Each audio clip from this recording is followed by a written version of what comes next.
Welcome to our সোনাস kitchen. দেখুন আজকে আমার হাজব্যান্ড এনেছিলেন সানডে স্পেশাল প্রন। কত সুন্দর চিংড়িগুলো বড় বড়, ওই জন্য আজকে এটা ভেবেছি প্রন ভুনাকারি বা চিংড়ি মাছের ভুনাকারি বানাবো। নিয়ে নিয়েছি টমেটো আর কাঁচা লঙ্কা আর আদা আর রসুন। দেখুন বন্ধুরা, রসুনটা আমি পরে ছাড়িয়ে নিয়েছিলাম, আপনাদের দেখানোর জন্য দিয়ে দিয়েছি। আপনারা গ্রাইন্ড হওয়া মশলাটা দেখে নেবেন। এখন সাজিয়ে নিয়েছিলাম প্লেটে গুঁড়ো মশলা, হলুদ, লঙ্কা গুঁড়ো, গরম মশলা, জিরে পাউডার। মাছটা নুন হলুদ দিয়ে রেখেছি, এখানে মেখে রেখেছি নুন হলুদ দিয়ে। এখন কড়াই গরম হয়ে গেছে, দিয়ে দেবো সরিষার তেল। সরিষার তেলটা গরম হবে অল্প কিছু টাইম। দেখুন বন্ধুরা, এখনো গরম হয়নি, আমি হাত দিয়ে আপনাদের চেক করে দেখালাম। এখন দেখুন গরম হয়ে গেছে, এবারে আমরা চিংড়ি মাছটা দিয়ে দেবো। চিংড়ি মাছটা দিয়ে দিয়েছি, এবং এটাকে ভালো করে ফ্রাই করে নেব। হালকা রেড ব্রাউন ফ্রাই করলেও হবে, যারা চাইলে অল্প ব্রাউন করে ভালো করে ফ্রাই করতে পারবে। এবার ধীরে ধীরে করে এবারে ঠিক হয়ে গেছে, দেখুন ফ্রাই হয়ে গেছে। আমি এইভাবে রেড ব্রাউন করে ফ্রাই করে নিয়েছি। এবারে এটাকে নামিয়ে নিয়েছি। দেখুন ওই কড়াইতে এবারে আমি আর একটু সরষের তেল অ্যাড করবো। মশলাটা কষবো, এবারে সরষের তেল দিয়ে দিলাম।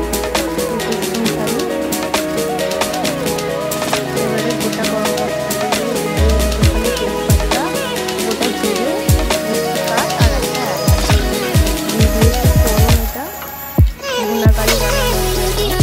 এখন এটা ফ্রাই করে নেবো ভালো করে। দিয়ে দিয়েছি একটা গোটা পেঁয়াজ, ধীরে ধীরে করে কেটে রাখা একটা পেঁয়াজ দিয়ে দেবো। এটাকে ফ্রাই করে নেবো ভালো করে। পেঁয়াজটা অল্প রেড ব্রাউন হয়ে আসবে, তখন আমরা এটাকে ফ্রাই করতে থাকবো। ধীরে ধীরে করে ধিমি আছে এটা আমরা রান্না করবো। এখন বন্ধুরা আপনারা দেখতে থাকুন আর সঙ্গে থাকুন। দেখুন বন্ধুরা, রেড ব্রাউন করে ফ্রাই হয়ে গেছে। আমি এবারে বাটা মশলাটা দিয়ে দিলাম। বেটে রাখা আদা, রসুন আর কাঁচা লঙ্কা আর টমেটো গ্রাইন্ড করা মশলাটা এখন এতে অ্যাড করে দিলাম। এবার এই গুঁড়ো মশলাটা আমি দিয়ে দেবো। দিয়ে দিচ্ছি গরম মশলা, জিরে গুঁড়ো, নুন, হলুদ আর লঙ্কার গুঁড়ো। আমি এখানে এবারে মিশিয়ে নিয়েছি সবটা। দেখুন এবারে চিংড়ি মাছগুলো অ্যাড করে নেব, দিয়ে এতে কষাবো ধীরে ধীরে করে, যাতে ওর ভিতরে চিংড়ি মাছের ভিতরে সব মশলাটা ঢুকে যায়, ভালো করে মিশে যায়, দিলে টেস্টটাও সেই মজার হবে। দেখুন আমি এখন ধীরে ধীরে করে এটা মিশিয়ে হালকা আছে ঢাকা দিয়ে দিয়ে এটাকে রান্না করব। এখন আমি অল্প ঢাকা দিয়ে এটাকে রেখে দিব বন্ধুরা। এটা শিম মাছে হোক। দেখুন পুরো একদম শুকনো হয়ে গেছে, এই জন্য আমি বলছিলাম ভুনা। দেখেছেন পুরো শুকনো ভুনা করে নিয়েছি। এবারে হালকা একটু গ্রেভি রাখবো এটাকে, বেশি জল অ্যাড করিনি, ওই জন্য অল্প জল অ্যাড করেছি। হালকা একটু জল দিয়ে এটাকে গ্রেভি রাখবো।